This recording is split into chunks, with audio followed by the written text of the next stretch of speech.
Insyaallah kita melanjutkan membahas keluarga Rasulullah, kerabat Rasulullah dan sahabat Rasulullah sallallahu alaihi wasallam. Sore ini kita menginjak ke keluarga Sayyidina Ja'far bin Abi Thalib. Pakai huruf jim ya. Jim itu makhrajnya di tengah lidah, bukan di ujung lidah. Bukan seperti jahe, tapi Ja'far bin Abi Thalib. Beliau ini oleh Imam Az-Zahabi disebut dengan Sayyidus Syahid Al-Kabir, penghulu orang yang mati syahid, yang besar, yang agung. Kemudian Alamul Mujahidin, benderanya para mujahid. Kunyahnya Abu Abdillah, Ibnu Ammi Rasulillah. Beliau itu anak dari paman Rasulullah. Jadi anaknya Abu Thalib, paman Nabi, yang mengasuh Nabi. Nah, salah satu anaknya adalah Ja'far. Abu Thalib bin Abdi Manaf bin Abdul Muttalib bin Hashim bin Abdi Manaf bin Qusay al-Hashimi. Saudaranya Ali bin Abi Thalib. Dan beliau ini, Ja'far ini usianya 10 tahun lebih tua daripada Sayyidina Ali bin Abi Thalib. Ja'far ini karena ayah beliau yakni Abu Thalib ini agak kekurangan dari sisi finansial, Ja'far ini dipelihara oleh Sayyidina Abbas, paman Nabi juga. Sementara Ali bin Abi Thalib itu kemudian dipelihara oleh baginda Rasulullah sallallahu alaihi wasallam. Ini sekilas tentang kehidupan Ja'far.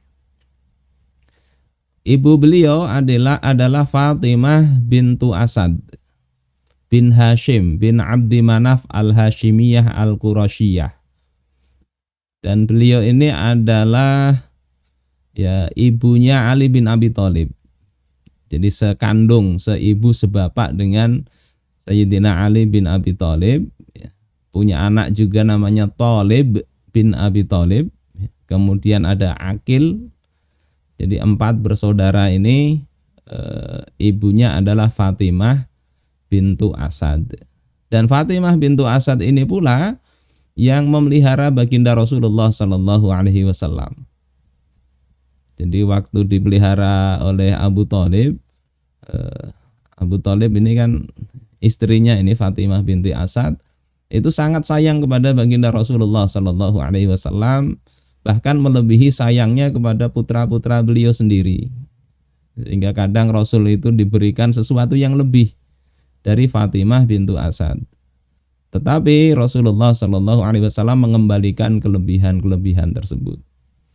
Oleh sebab itu ketika wafatnya Fatimah bintu Asad ini, Rasulullah sangat bersedih. Sehingga di kafannya itu dikasih bajunya Rasul sekalian. Ini Fatimah binti Asad. Dan kata Rasulullah, beliau ini Fatimah binti Asad ini posisinya sudah seperti ibuku sendiri. Jadi bibi yang memelihara dan sangat disayangi oleh Rasulullah sallallahu alaihi wasallam. Jadi ini masih keluarga dekat. Kemudian Ja'far ini juga termasuk orang-orang yang kalangan as-sabiqunal awwalun. Ya, orang-orang yang awal masuk Islam. Orang ke-25 atau ke-30-an lah.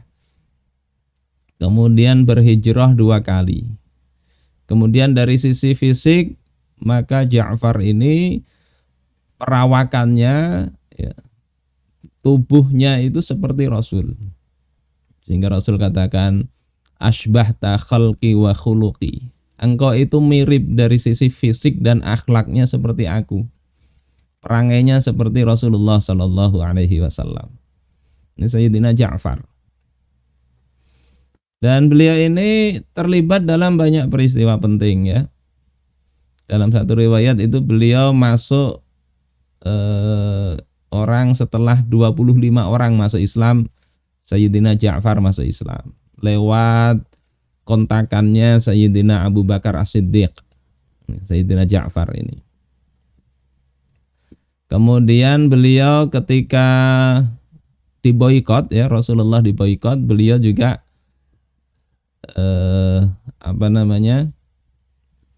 ikut juga menyertai pemboikotan itu. Kemudian beliau hijrah ke Habasyah yang kedua, kan itu ada 2 angkatan hijrah ke Habasyah. Pertama itu ya kemudian kembali, ya hijrah pertama itu kemudian kembali setelah mendengar berita orang-orang kafir Quraisy sudah banyak masuk Islam. Islam sudah kuat, akhirnya kembali ke Makkah. Ternyata belum ada WhatsApp atau belum ada komunikasi seperti sekarang. Baru kemudian hijrah kembali ke Habasyah. Nah, dalam hijrah yang kedua ini Sayyidina Ja'far bin Abi Thalib ikut bersama mereka dan bahkan menjadi amir atau pemimpin bagi orang-orang yang hijrah ke Habasyah bersama istri beliau, yakni Asma binti Umais. Ini satu-satunya istri beliau yang setia menemani sejak awal perjuangan Islam, ikut hijrah ke Habasyah, ya, ikut juga kemudian hijrah ke Madinah.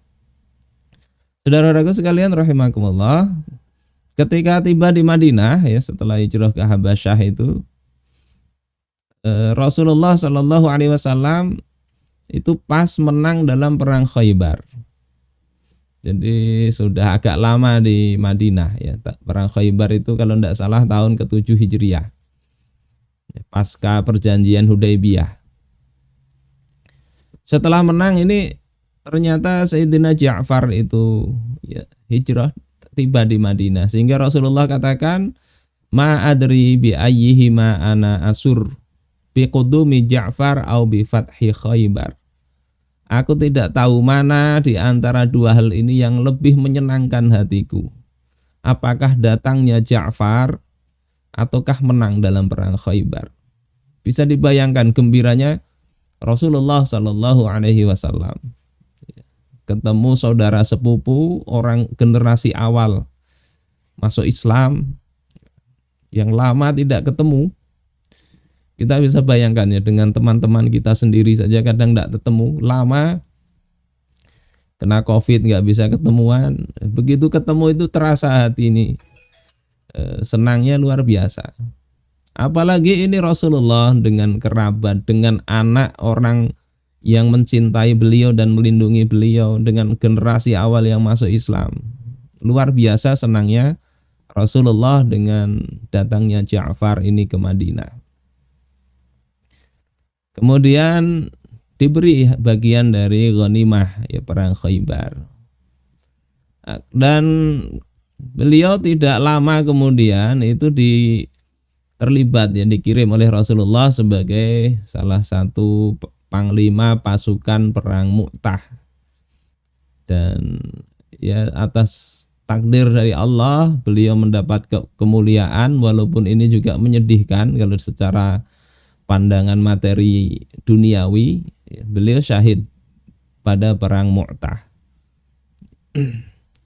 Kata Rasulullah ketika syahidnya Ja'far ini, beliau katakan ra'aitu Ja'far bin Abi Thalib malakan.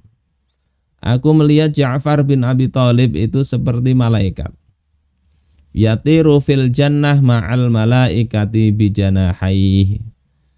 Ja'far ini terbang di surga dengan malaikat dengan 2 sayapnya. Makanya sering disebut sebagai Ja'far at-Tayyar.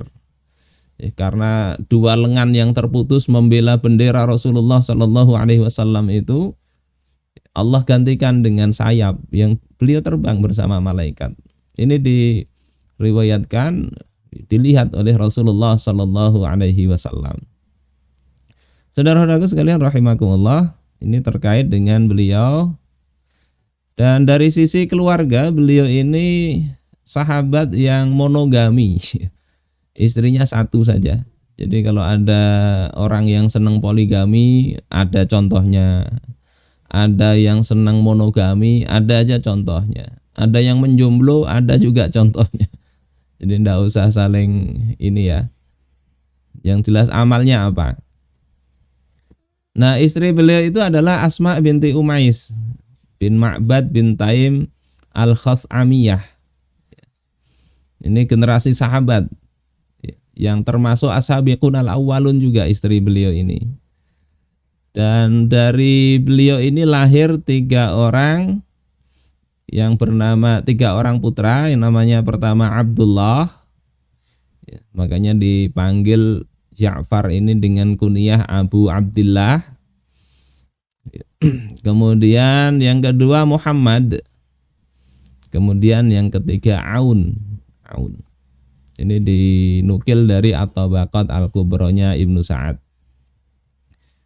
Nah, terus apa sih peristiwa yang terjadi dari keluarga Ja'far ini? Kita bisa lihat sebetulnya ya ada beberapa yang tidak dimuat di dalam kitab yang kita baca ini.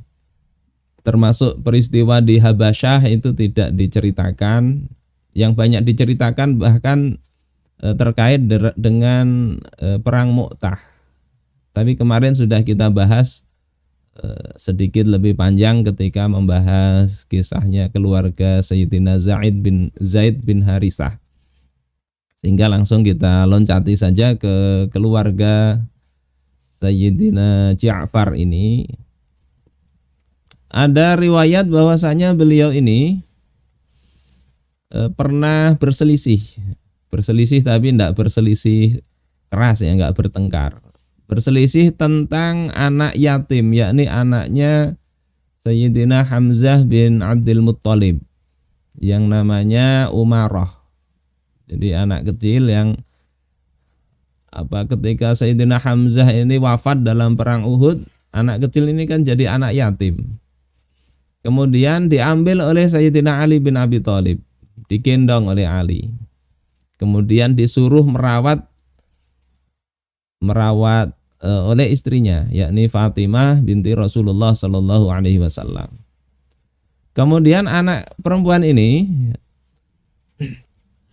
menjadi rebutan antara Ali bin Abi Thalib, Zaid bin Harithah, dan Ja'far bin Abi Thalib. Masing-masing itu ingin merawat anak ini, ingin mengasuh anak ini. Akhirnya sampai kepada Rasulullah Shallallahu Alaihi Wasallam, yang kemudian Rasulullah mendengarkan alasan mereka masing-masing. Kata Sayyidina Ali, aku yang lebih berhak karena dia adalah anak pamanku. Hamzah bin Abdul Muttalib ini pamannya Ali bin Abi Thalib. Padahal Rasul juga keponakannya Hamzah, sama sebetulnya. Posisi Ali dengan Nabi itu sama-sama keponakan dari Hamzah dan sama-sama pamannya dari Umarah ini. Kemudian Ja'far yang saudaranya Ali itu karena ingin mengasuh tadi mengatakan, dia itu juga anak pamanku dan istriku ini adalah bibi dari Umarah. Jadi bukan hanya satu jalur tapi dua. Aku pamannya, istriku bibinya. Kemudian Zaid juga begitu, anak saudaraku. Yakni Rasulullah Shallallahu Alaihi Wasallam pernah mempersaudarakan Zaid dengan Hamzah. Jadi masing-masing itu ingin meraih kemuliaan sebetulnya. Ini yang bisa kita tarik pelajaran ini ya. Ada anak saudaranya wafat, masing-masing rebutan ingin mengasuh. Kita bisa bandingkan dengan mungkin ya, sekarang ada anak saudaranya wafat, siapa yang kira-kira mau memelihara? Masing-masing bisa lepas tanggung jawab, tidak mau mengurus. Kalau bisa diletakkan di panti saja. Bahkan bukan hanya anak saudaranya. Kami punya murid itu bapak ibunya bercerai, anaknya ini tidak mau bapaknya ngurus, ibunya juga tidak mau. Hingga akhirnya kakeknya yang mengurus ini. Kakeknya sudah tua, sakit-sakitan. Ini kondisi sekarang nih ya. Banyak kasus begitu. Anak yatim terlantar. Ini dulu begini. Padahal mereka ini ya, dalam riwayat bukan orang-orang yang berkecukupan secara ekonomi, bukan orang kaya, tetapi mereka punya keinginan untuk mengasuh anak dari paman mereka.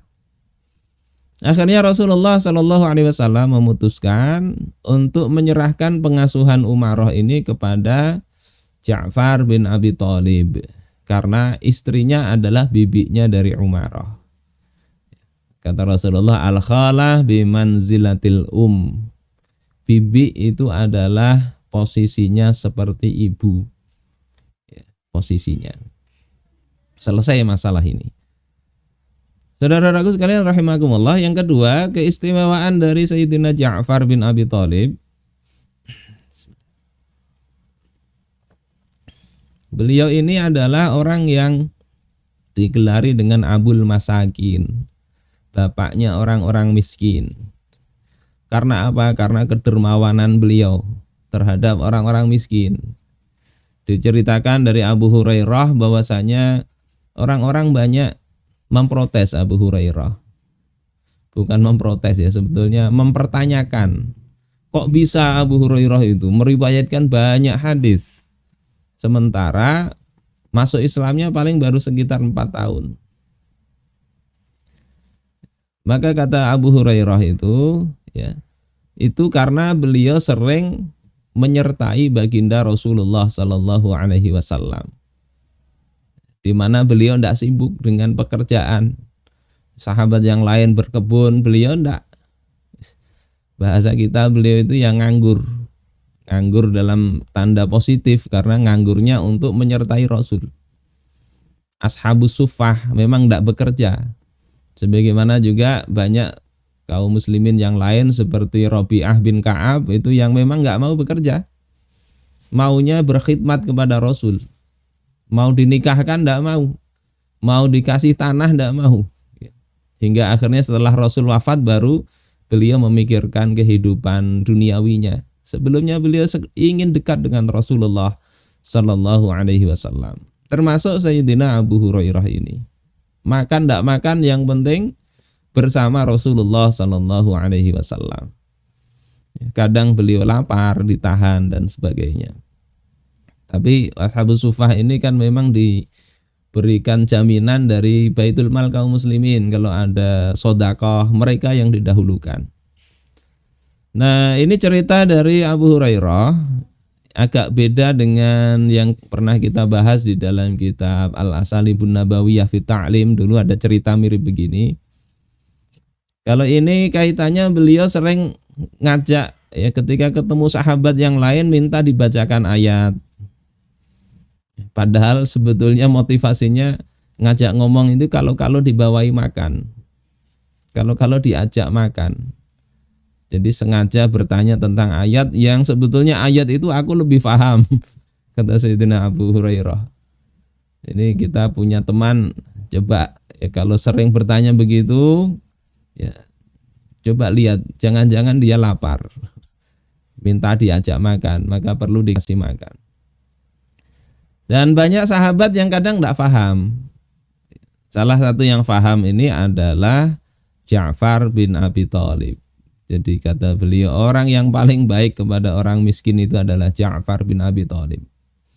Tidak perlu banyak ngomong, beliau paham mana yang lapar, mana yang tidak. Sampai kadang beliau itu mengeluarkan apa aja yang ada di rumah, sampai tempatnya itu nggak ada dijilati oleh para sahabat yang sedang lapar ini.